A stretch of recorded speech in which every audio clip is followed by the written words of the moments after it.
गोविंदास जाते और ठाकुर जी जैसे ही भीतर जाते तो ठाकुर जी को श्रृंगार चल रहे हो तो गुसाई जी श्रृंगार पधरा रहे हैं और गोविंदास को देख करके ठाकुर जी अपने बोनने हिला रहे हैं।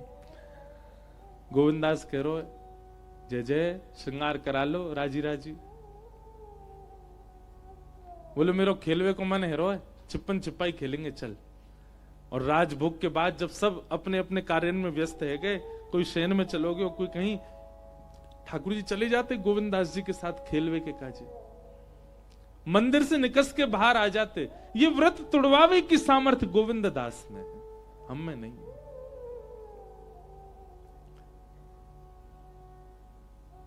गोविंदास कहते जय जय पहले आप छुपो मैं ढूंढूंगा।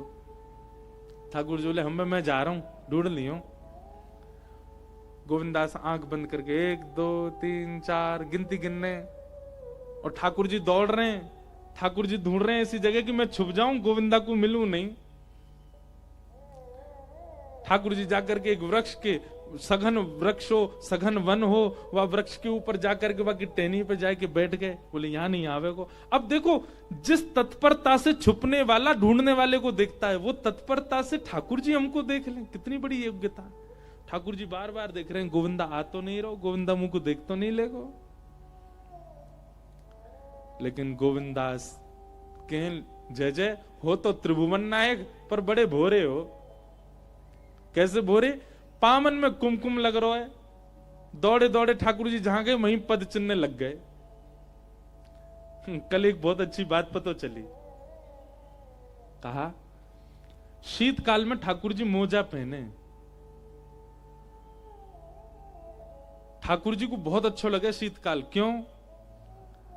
बोले ग्रीष्म काल में मोजा ना पहनूं, रात में कोई गोपी के यहां जाऊं तो दूसरे दिन सबन को पता चल जाए लाला कहां को गयो। पद चिन्हन से सब पहचान जाए, ओ लाला आज तू माकू गयो। अष्टसखान ने पद भी लिखे। पर शीतकाल जैसी आवे और जैसे ही ठाकुर जी को मोजरी पहनाई जाए, ठाकुर जी इतने आनंद में, या हमारे नहीं कि मोजा पहना दिए सर्दी कम लगेगी, या हमारे आनंद में आ जाए अब पद चिन्ह नहीं पता चलेंगे। तो शीतकाल में जितनी गोपी हैं वो सबरी ग्रीष्म काल से ज्यादा उत्साहित है जाएं, जन कौन सी पे कृपा करवे आ जाएं। क्योंकि यशोदा मैया हो, चाहे ग्वाल बाल हो, चाहे सखा हो, कुंज के जितने भी लोग हैं उनको पता नहीं चलेगी कि निकुंज में कहां गए, या हमारे ठाकुर जी मोजा पहने। इस शीतकाल को सुख है ठाकुर जी को। गोविंदा बोलो लाला बड़ो भोर हो हमारो हैं, छुपे चलोगे हो, लेकिन देखो पामन के कुमकुम सब जगह अंकित है रहे। और ठाकुर जी जहां जहां छूते भय जाएं, ठाकुर जी के अंग को स्पर्श करके अगर कोई अंग वस्त्र आ जाए तो वाकई सुगंध ना जाए सालों तक। ठाकुर जी के अंग की माला यदि आपको पुजारी जी दे दें तो वाकई सुगंधी नहीं जाए वर्षन तक। ठाकुर जी स्वयं कितने सुगंधी युक्त रहते होंगे। गोविंदास तो पेड़न के पास जाए, पेड़न कोई सूंघ ले, अच्छा यहीं तक गए, जहां जहां ठाकुर जी छूते गए वहीं वहीं तक सुगंधी आ रही है। अब ठाकुर जी व्याकुल रहे हैं जी गोविंदा कैसे पता चल रही है मैं कहा हूं। ठाकुर जी खूब छुपा में, कभी पीताम्बरी ऊपर करें, कभी अपनी कारी कमरी समेटें, कभी पामन ने ऊपर पधरा के बैठ जाएं या कुछ दिख नहीं जाऊं। पर जैसे ही गोविंदास पहुंचे, आहा संपूर्ण वातावरण सुगंधित हो रहा था। गोविंदास समझ के बोले यही है। जैसे घुमा के देखी तो ऊपर लाला मिल गए। ठाकुर जी उतर के नीचे आए, भों टेढ़ी सी करके बोले नेक श्रम ना करे, नेक में पहचान जाए कहां गए हम। अब कि मैं जा रहा हूं, मैं ढूंढूंगा तो तू छुप जा। गोविंदा बोले हाँ जैसे जाओ। अब गोविंदास के ना तो चरणन में कुमकुम है, ना अंग में कोई सुगंधी है। गोविंदास जी बोले मैं तो सहज ही कहीं छुप जाऊं, ये फिर नहीं ढूंढ पाएंगे। ठाकुर जी जहां 1 2 3 गिनती करें वहीं पास में कोई वृक्ष के ऊपर जाके गोविंदास बैठ गए और मन में सोच रहे ठाकुर जी आएंगे ढूंढेंगे मोए।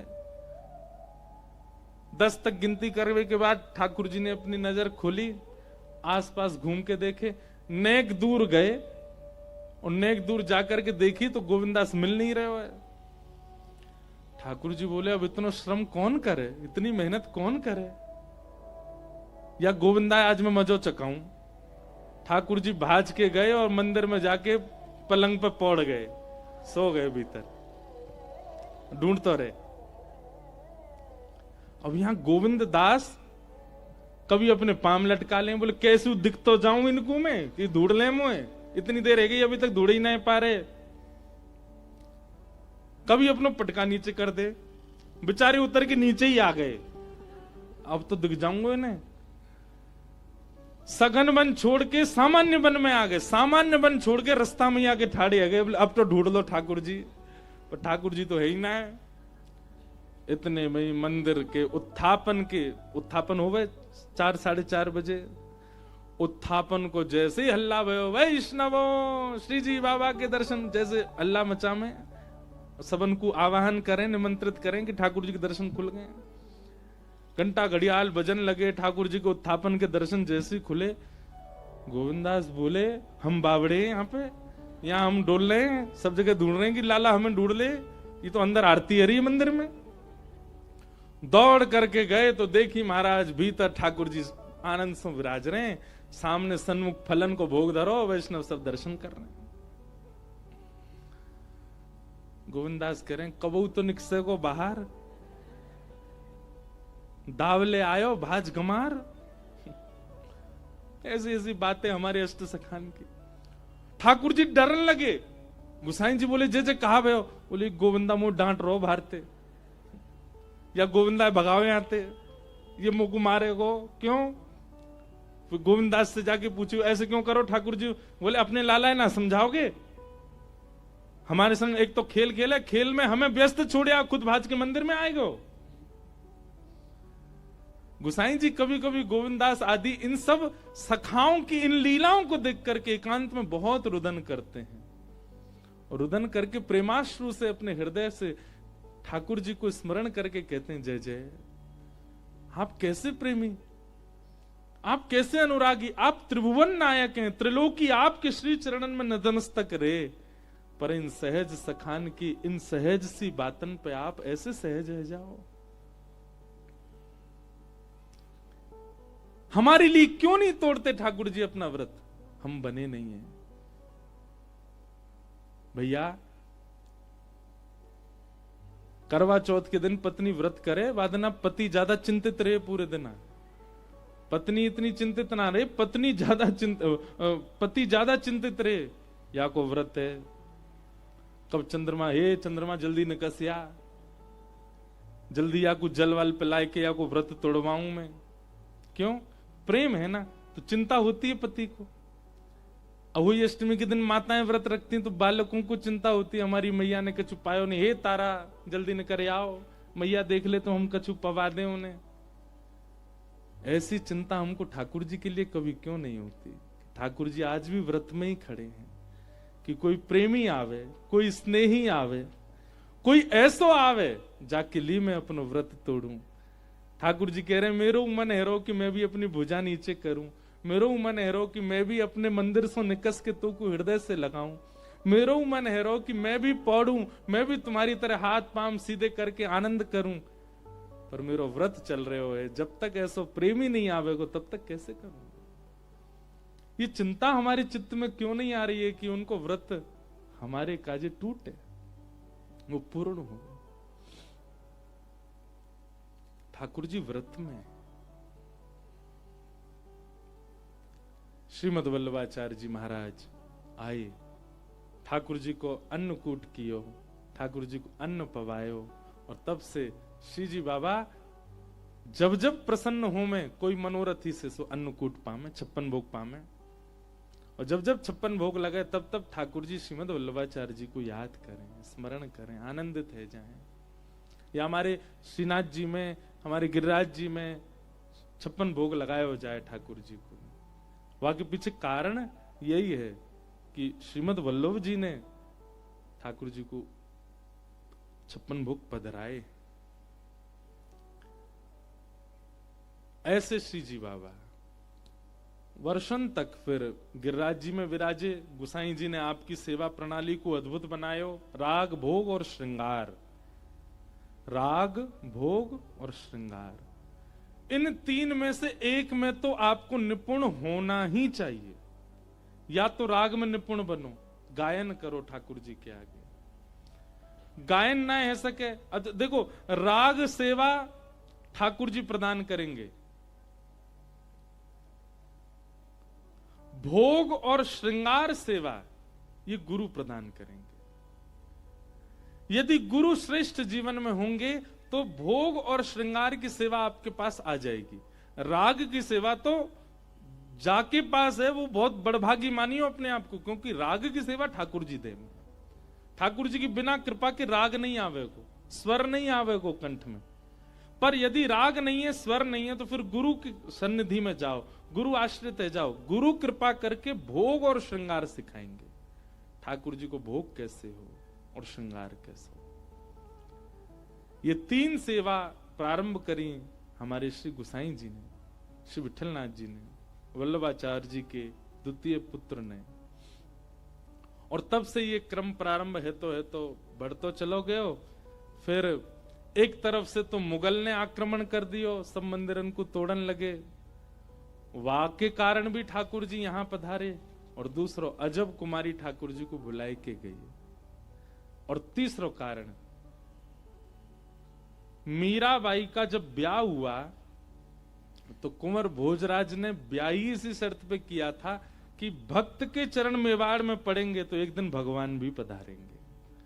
और जब मीराबाई पधारी तभी ठाकुर जी ने मन बना लियो कि एक बार मेवाड़ जानो है। और तब से हमारे श्री जी मेवाड़ में विराज रहे हैं, तब से हमारे लाल जी मेवाड़ की धरती को आनंदित कर रहे हैं, सुख दे रहे हैं, क्योंकि या भूमि पर मीराबाई ब्याह करके आई।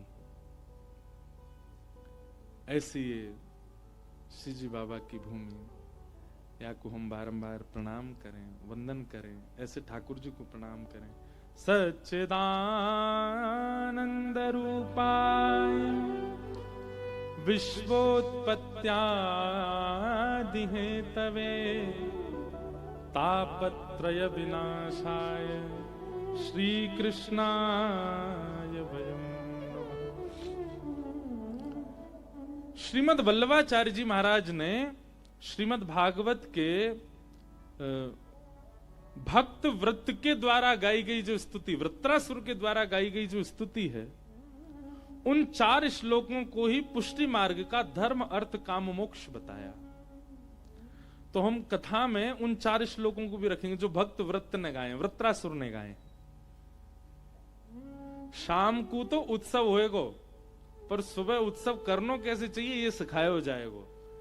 या हमारे कथा में उत्सव सीखने की पद्धति और शाम को उत्सव मनावे की पद्धति, ये दोनों क्रिया चलेंगी या कथा में।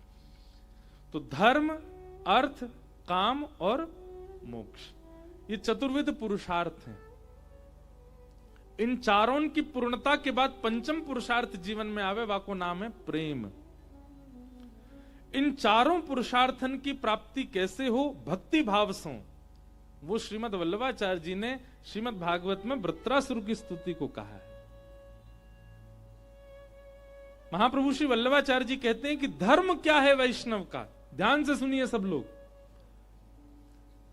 गले में कंठी माला, माथे पे उर्दपुंड और घर में श्री ठाकुर जी की सेवा यदि विराज रही है तो वाह वैष्णव को धर्म क्या है? अहम हरे तब पादई कमूल दासानुदासो भवतास्म भूय मन स्मरेता सुपतिर्गुणांस्ते गृणीत वाक्कर्म करोतु काय। बहुत ध्यान पूर्वक सुनो, हर वैष्णव का धर्म क्या है? दासानुदासो भवतास्म भूय। पहला, अगर आप उर्दपुंड लगाते हैं, कंठी माला पहनते हैं, घर में ठाकुर जी की सेवा करते हैं, तो सबसे पहला आपका धर्म क्या है? ठाकुर जी के दासों के दासों के दास बनो। सीधे ठाकुर जी के दास नहीं बनना है, सीधे दासत्व ठाकुर जी से नहीं लेना है। पहले उनके चरणन में प्रणाम करो जो पहले ही ठाकुर जी के द्वारा स्वीकार किए जा चुके हैं, जैसे सूरदास, जैसे मीराबाई, जैसे कृष्णदास, जैसे गुसाई श्री विठलनाथ जी, जैसे श्रीमद् वल्लभाचार्य जी महाराज। ये सब कौन हैं? जिनको ठाकुर जी ने अंगीकार किया। तो जो पहले से ही अंगीकार किए जा चुके हैं उनकी चरण सन्निधि लेनो, ये वैष्णव को प्रथम धर्म है। और ये जितनी लंबी या की स्थिति बन सके उतना और अच्छो। दासानु दासो भवतास्म भूय। ठाकुर जी ने जाकू अंगीकार कियो, वा ने जाकू अंगीकार कियो, और वह अंगीकार ने जाकू अंगीकार कियो, वा के चरणन में मैं प्रणाम करूं। समझ में आ रही है बात कि सब ऊपर ते जा रही है? समझ रहे हैं ना? दासानु दासो भवतास्म भूय। वाक्य अच्छा, एक बात, ठाकुर जी की सेवा सरल है, कठिन नहीं, पर ठाकुर जी के जनन की सेवा बहुत कठिन है। जनन की सेवा कठिन है, ठाकुर जी की सेवा कठिन नहीं है। ठाकुर जी तो बेचारे जैसे पधराए दोगे वैसे बैठ जाएंगे, जो बनाए दोगे वो पालेंगे, जैसे सुबाए दोगे सो जाएंगे, जब उठाए दोगे उठ जाएंगे, जैसे नवाए दोगे नहा लेंगे। पर ठाकुर जी के जनन को तो आपको विचार करके सेवा देनी पड़ेगी। या हमारे आज्ञा श्रीमद वल्लभाचार्य जी कह रहे हैं कि ठाकुर जी की सेवा सीधे मत लो, वहां से पहले वैष्णवन की सेवा करो। जो अंगीकार ठाकुर जी ने किए हैं उनकी सेवा करके पहले अपने आप को परिपक्व बनाओ। लोग कह रहे हैं महाराज जी ठाकुर जी की सेवा कैसी करनी चाहिए? आपको सेवा सीखनी नहीं पड़ेगी, वैष्णवन की सेवा करने लग जाओ, अपने आप सेवा आ जाएगी जीवन में। हमें ऐसा लगे हमारे गिरधर लाल जी मेरे तपसों नहीं आए हैं, मेरे तो तप ही ना आज तक ना है, मेरे भजन सो नहीं आए हैं। ये तो हमारी मैया की सेवा है। हमारी मैया ने जितने संतन की सेवा करी, हमारे पूज्य पिताजी महाराज ने जितने संतन की सेवा करी, हमारे परिवार के सब जनन ने इतने संत वैष्णव महापुरुषन की सेवा करी, वहां से ठाकुर जी ने या परिवार को योग्य जानो कि हाँ यहाँ संतन की बहुत सेवा भैया, या को मतलब यहाँ मेरी सेवा भी भली भांति होगी। सो मेरे गोद में आए गए, पधार गए, बोले तू कर मेरी सेवा। अगर वैष्णव सेवा घर में नहीं बनी है तो आपसे ठाकुर सेवा में अपराध बनेगा, लिख लीजिएगा।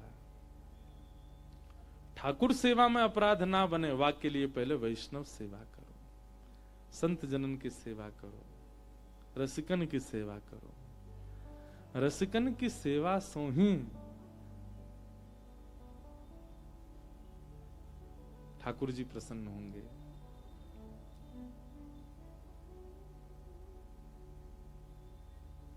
हमारे ब्रज के रसिक जन सब यही तो कहमे, संतन की सेवा करो।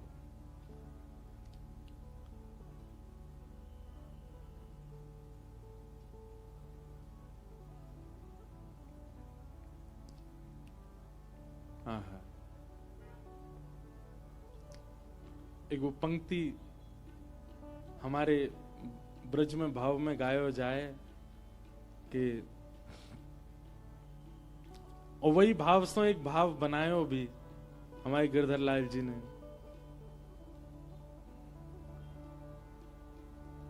रसिक जनन की सेवा पाऊं,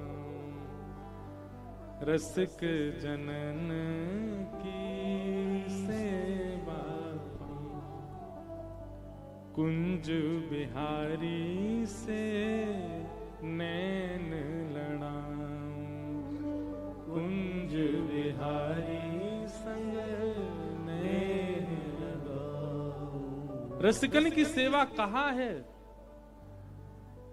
जैसे कहीं अगर आप कार्य करना चाहो तो वहां से पहले आपने कितने कार्य किए हैं वो देखे जाएं।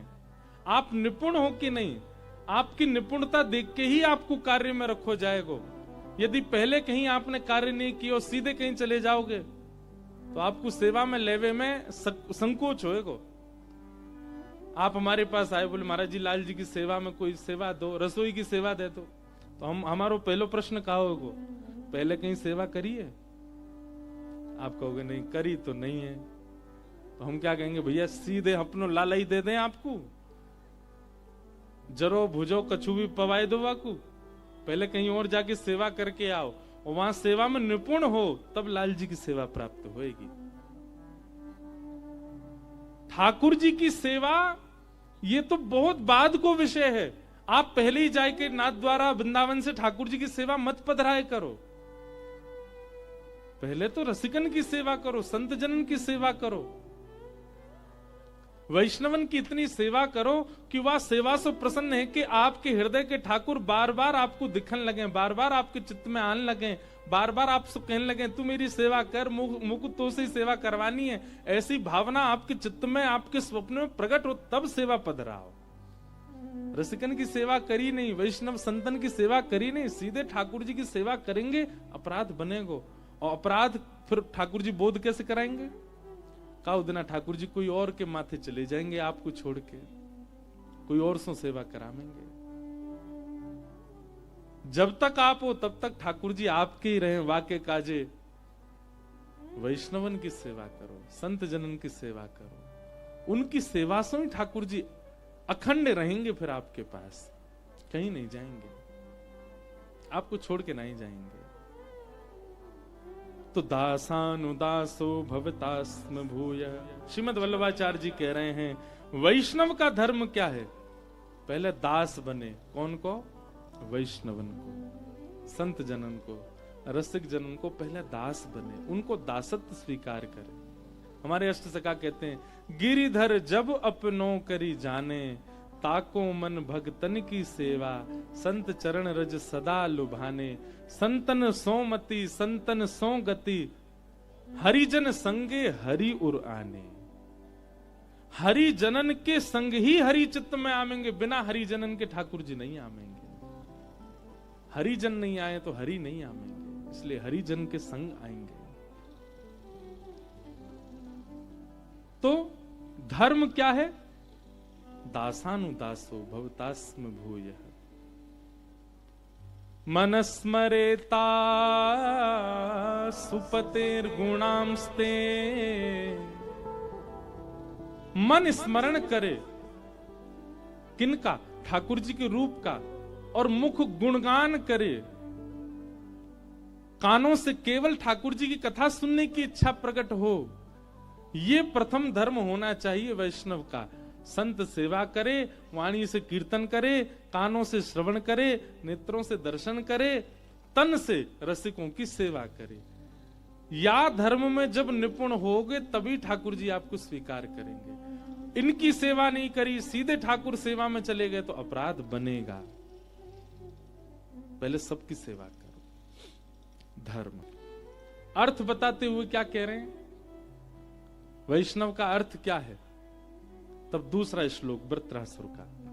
ये सब लिखने वाली बातें, ध्यान करने, याद करने वाली बातें, इनको लिख लीजिएगा, याद कर लीजिएगा। अर्थ क्या है? श्रीमद वल्लभाचार्य जी महाराज कहते हैं वृत्रासुर की स्तुति का दूसरा श्लोक ये वैष्णव का अर्थ है। अर्थ मतलब धन, संपत्ति। हमारी संपत्ति क्या है? कि ननाक पृष्ठम न च पारमेष्ठम, न सार्वभौमम नरसाधिपत्यम, न योग सिद्ध अपुन भवम वा, समंजसत्वा विरहय कांक्षे। बहुत ध्यान से सुनो। हमारी संपत्ति क्या है? ये घर बनने, गाड़ी खरीदना, बैंक बैलेंस होना, सुंदर पत्नी होना, सुंदर पति होना, बहुत सारे बच्चे होना और बहुत धन संपत्ति का होना, ये वैष्णव की संपत्ति नहीं है। वैष्णव की संपत्ति क्या है? विरहय कांक्ष। 30 दिन में कितनी बार हरि विरह चित्त में होता है, उतनी गिनती करो, उतने संपत्तिवान हो। हरि स्मरण में कितने अश्रुबिंदु चित्त में हमारे नेत्रों से प्रकट होते हैं, वो हमारी संपत्ति है। भैया जितना खर्चा करो उतनी महंगी वस्तु आ जाए। 365 दिना में श्री जी के काजे कितने नेत्रन से आंसू निकले हैं? ज्यादा से ज्यादा 40 बार, 50 बार, 50 रुपया में आ जाएंगे ठाकुर जी। जरा अविरल अश्रुधार बहे, सहज ही कोई कह दे कृष्ण, कृष्ण सुनते ही नेत्र सजल है जाएं। कोई कह दे मधुसूदन, सुनते ही नेत्र सजल है जाएं। कोई बस नाम भर ले ले वृंदावन को और मन रूपी मयूर नृत्य करने लगे, नेत्र सजे ले जाए, विरह व्याप्त है लग जाए, समझो अब आप खर्चा कर रहे हो, ठाकुर जी जल्दी प्राप्त होंगे। ठाकुर जी की प्राप्ति के काज खर्चा काय को करना है? सबसे बहुमूल्य हमारे पास जो है अश्रुबिंद, वही श्रीमद वल्लभाचार्य जी सुबोधनी में कह रहे हैं, भगवत प्राप्ति के लिए अर्थ क्या है मानव जो दे सकता है? केवल अपने अश्रुबिंद, विरह में निकले हुए अश्रुबिंद। मीराबाई कहती हैं,